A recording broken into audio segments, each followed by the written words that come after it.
All right. So first off, I want to highlight a few things.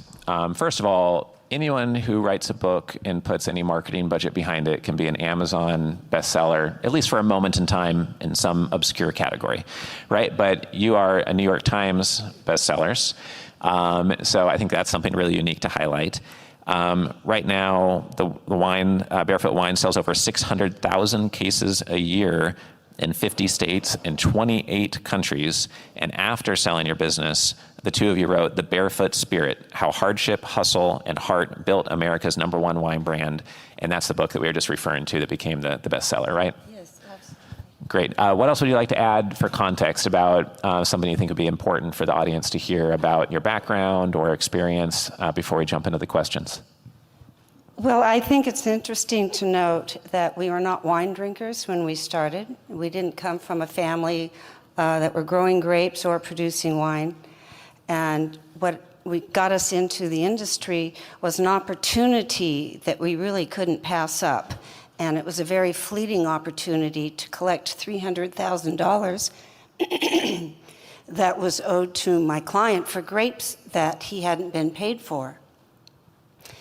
And when Michael went to collect these funds, he found out that the winery had just declared bankruptcy that morning.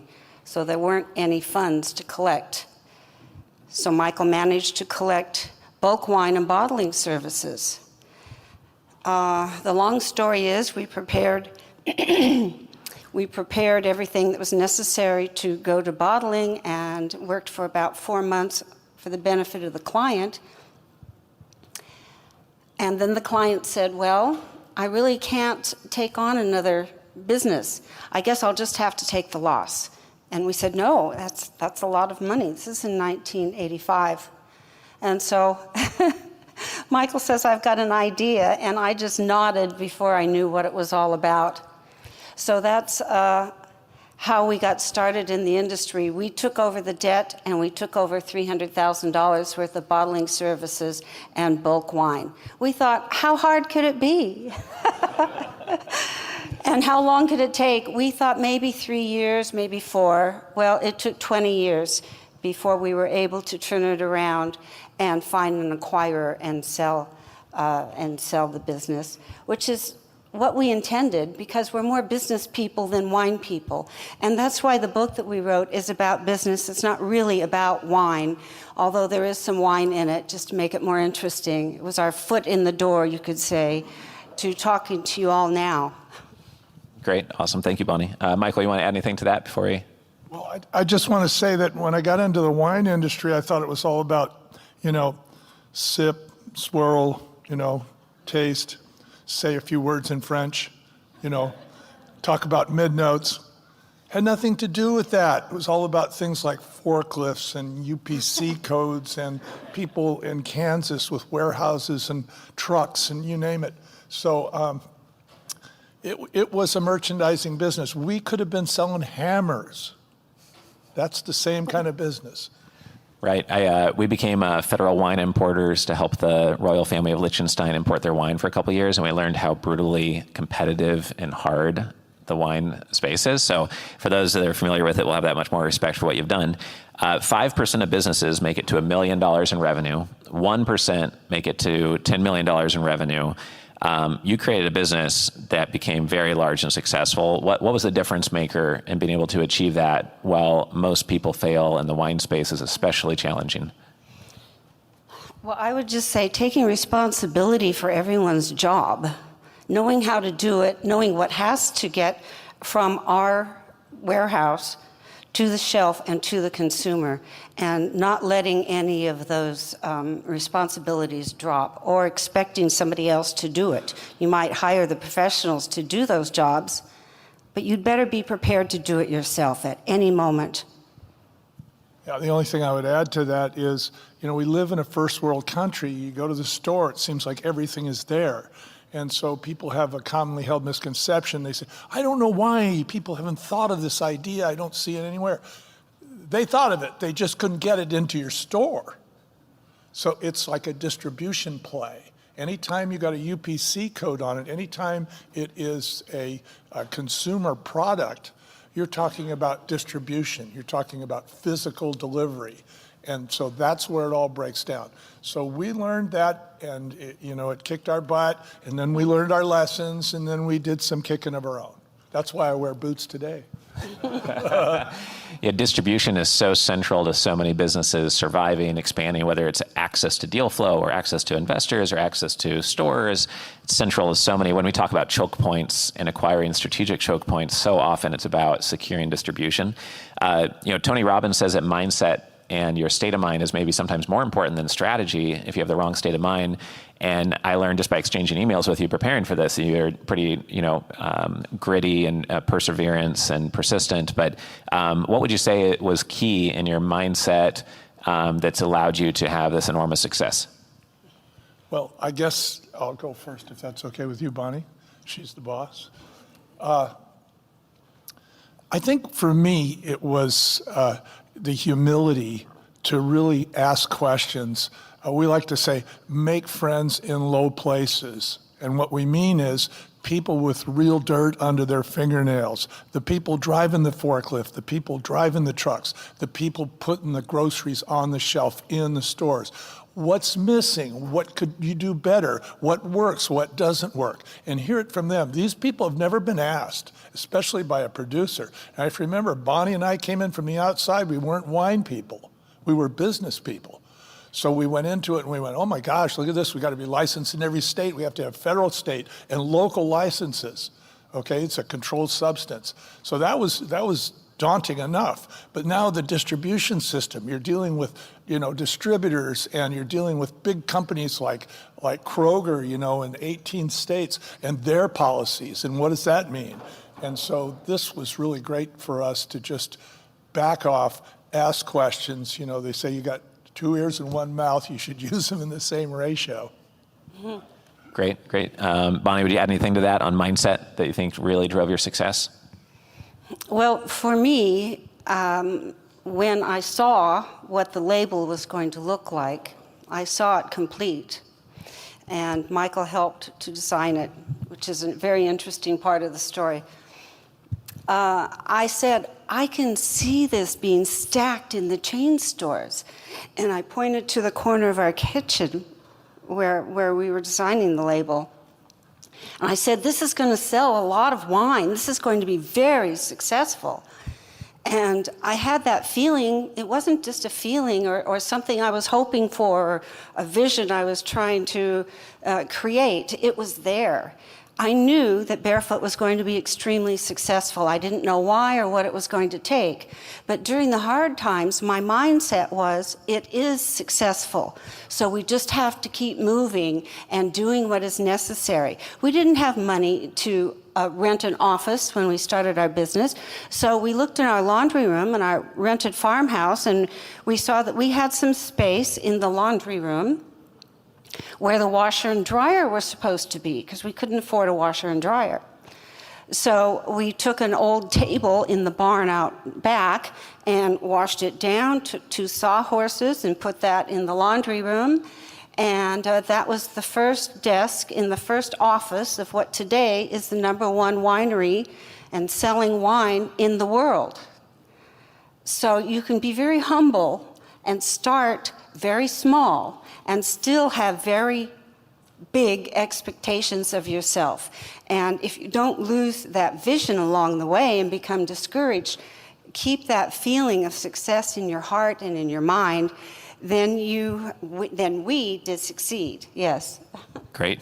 Thank you. So we have a lot of people here in the audience that have 5, 10, 20 plus employees that maybe do 3, 5, 10 million a year in revenue. We have some that are doing 100 million in revenue and their holdings do $1 billion plus, but most people are in that kind of middle category. What would you say is counterintuitive, not obvious, but would be really helpful to talk about that would help people kind of break out of maybe a plateau they feel like they're stuck in, or really move up to that next level and grow exponentially? Because now that you've had such success, you probably connect with other people who have had similar success. I just wonder what you'd want to share. Well, what we tell our clients today, we ask them, is why are you in business? So that's the first question, like, why are you doing it?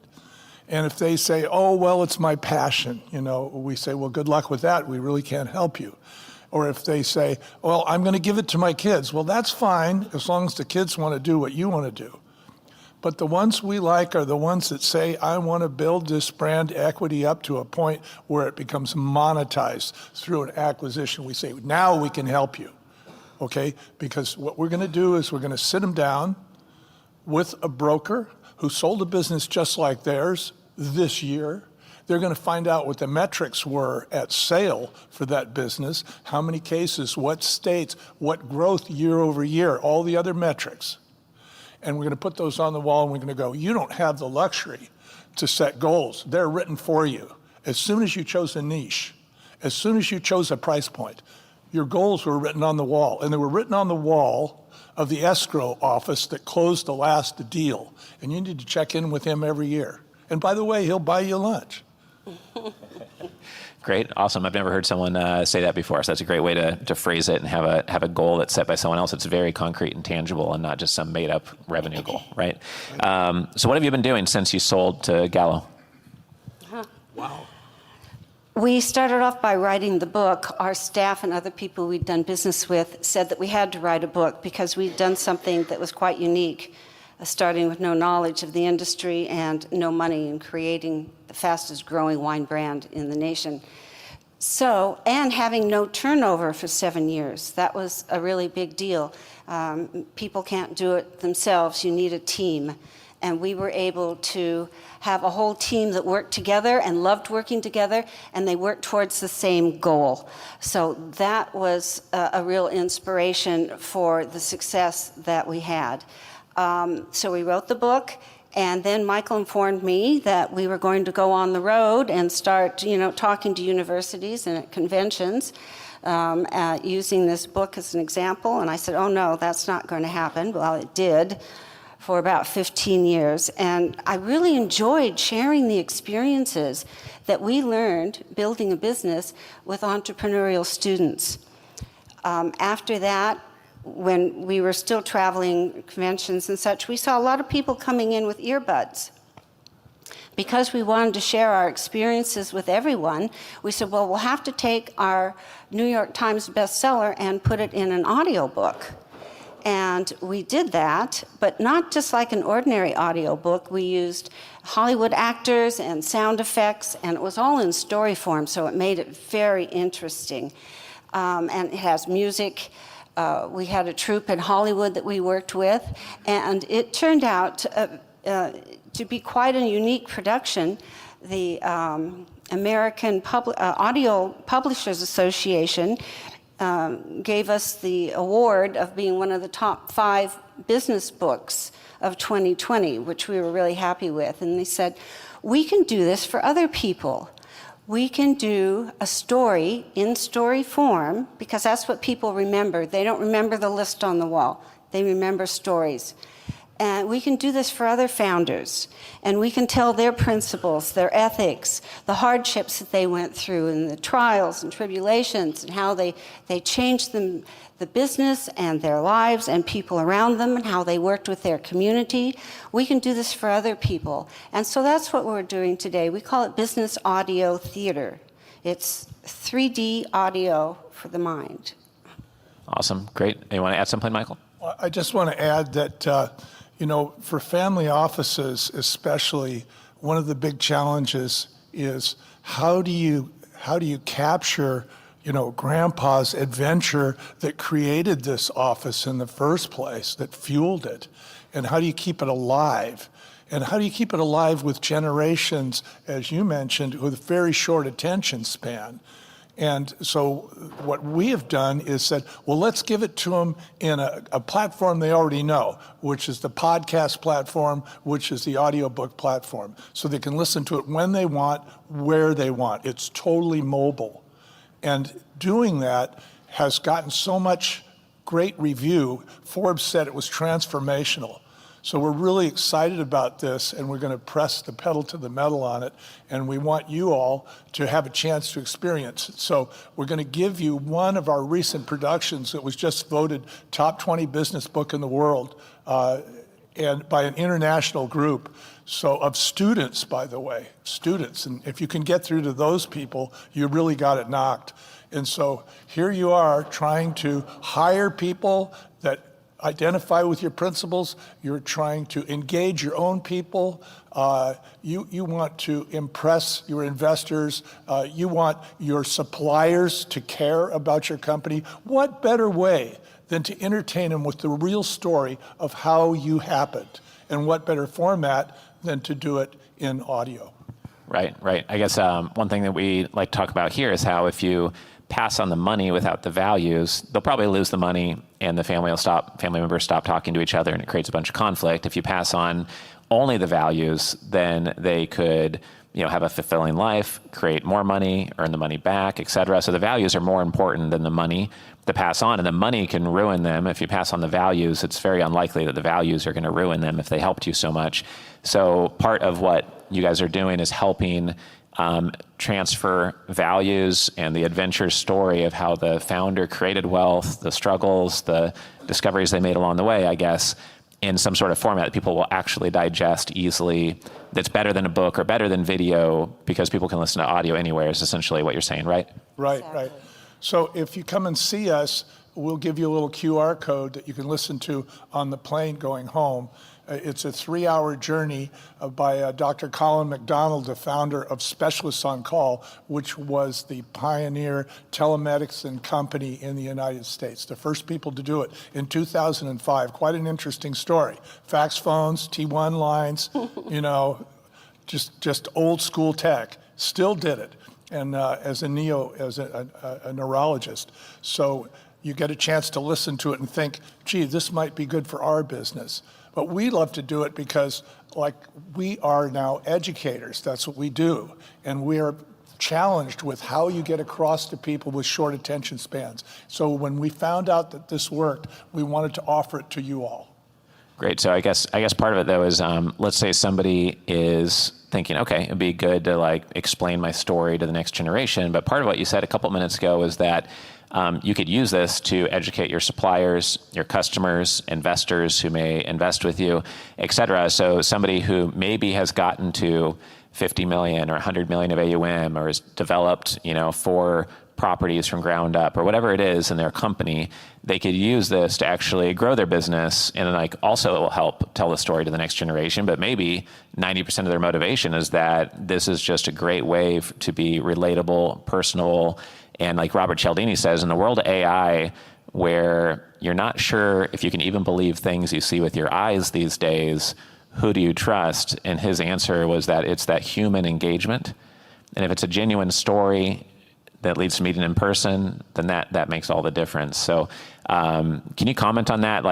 Have you seen the business use cases of this as more of the reason why people want it? Or is it more about passing on the values? Or how do you see that mix? Well, Colin McDonald that I mentioned, for whom we did this presentation, it's a 3-hour production. It's called The Brain Savers. It's called The Brain Savers. You can find it on Audible and all platforms, and we'll give you a free QR code you can listen to.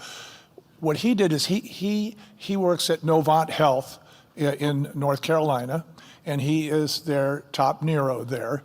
And so he had his neuro team listen to it, and the Joint Commission, which is kind of like the UL of the medical business, the certification group, rated them the fastest, most responsive neuro team in the country. And that happened just within a few months of them listening to it. So that's just an example of how it works. Also, another example, I think, is when you're recruiting new employees. You'd rather have someone read or listen to your history and know what your business is about, what your principles and ethics about. So when they come into your office for an interview, they say, I just love what you're doing, and I want to be part of the team. I love your goals. Instead of coming into your office and saying, my girlfriend says I got to get a job. Right. With all the surveys I see on demographics that say the younger generations are driven much, much more by some sort of connection to the mission or the impact or their passion aligning with the company. So, we record videos of our core values, but I could see that being helpful to our team. Like in our team folder, we'll have a Pantheon thinking and record a video in front of the Pantheon or whatever and have it there for the new team members to take a look at. So I see that for sure. I have one final question to get to, but before I ask that, is there anything else about the Business Audio Theater project and what you're doing there that you want to share with the audience, either on how to reach out to you and get in touch? Maybe you want them to come up to you in the audience, or would you like them to email or text you, or what would be the easiest way to connect with you? Well, it's Michael Houlihan and Bonnie Harvey. We're all over LinkedIn. And Mike. we're Michael Houlihan and Bonnie Harvey. We're all over LinkedIn, and we're easy to access. We'll be sitting here. We'll be here for the rest of this conference. I just wanted to add one thing. You can talk to young people to your blue about your values. Everybody does that. Every company does that. But when you demonstrate and dramatize a real event that took place in history, where your father or your grandfather, whoever started your family office, took a very bold action or demonstrated some real courage or showed conviction or empathy or any of these values, they remembered that scene because in order to put it together in their head, they had to grab touchstones from their memory. And those are the props that they use. This is before television, remember. This is what was done in the 1940s. They had radio theater. That's why we call it business audio theater. So we're actually bringing back something that's very old because it works very good with our society of short attention spans and totally mobile. Great. Awesome. Thank you. Were you going to say something, Bonnie? I just wanted to say that we love business people. We love entrepreneurs. And we'd be happy to meet all of you on a one-to-one basis and hear your story and have an opportunity to tell your story. Great. Excellent. And if anyone knows of the How I Built This podcast, I know tens of millions of people do. They were just interviewed on that recently as well, so you can learn more about them there. My last question real quick is, what would be $1 million piece of insight that was life-changing for you that we don't hear 40 times at every conference that people go to? Like what's something unique that you could share with the audience that really had a big impact on your life or business and success? Well, while Bonnie's thinking of it, I'll just say strategic alliances were the most impactful thing that happened to us. When we learned that there were other people out there who were experimenting with new ideas. See, most people thought we were a joke. You put a foot on a bottle of wine, you can't do that. This is serious business. Here you're having fun with it.